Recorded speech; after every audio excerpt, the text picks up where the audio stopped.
வணக்கம். அதிகாரம் 54 பொச்சாவாமை. குறள் எண் 534. அச்சமுடையார்க்கு அறனில்லை, ஆங்கில்லை பொச்சாப்புடையார்க்கு நன்கு. இந்த குறள் என்ன சொல்ல வர்றாங்கன்னு பார்க்கலாம். அச்சமுடையார்க்கு அறனில்லை. அச்சம் என்னது? பயம்.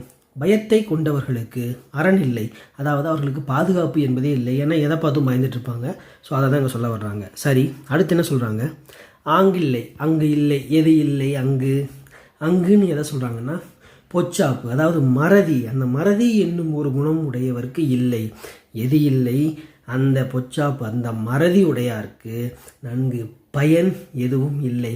எதன் மூலமாக பயன் எதுவும் இல்லை? அவர்களுக்கு எப்பேற்பட்ட ஒரு பாதுகாப்பு இருந்தும் ஒரு பயனும் இல்லை அப்படின்னு சொல்கிறாங்க. அதாவது நம்ம கிறிஸ்பா என்ன புரிஞ்சுக்கலாம் அப்படின்னா, அந்த குறள்ல இருந்து பயம் உள்ளவருக்கு பாதுகாப்பு என்பது இல்லை, அதுபோல மறதி என்பது உடையாருக்கு எவ்வளவு பாதுகாப்பு இருப்பினும் அதனால் எந்த பயனும் இல்லை அப்படின்னு நம்ம புரிஞ்சுக்கலாம். அதை தான் ரொம்ப அழகாக திருவள்ளுவர் இந்த குறளில் சொல்லியிருக்காங்க. குறள் விளக்கம். பயம் உள்ளவர்க்கு பாதுகாப்பு என்பது இல்லை, அதுபோலவே மறதி உள்ளவர்க்கு பாதுகாப்பால் எந்த பயனும் இல்லை. நன்றி. நாளைக்கு அடுத்த குறளில் சந்திக்கலாம்.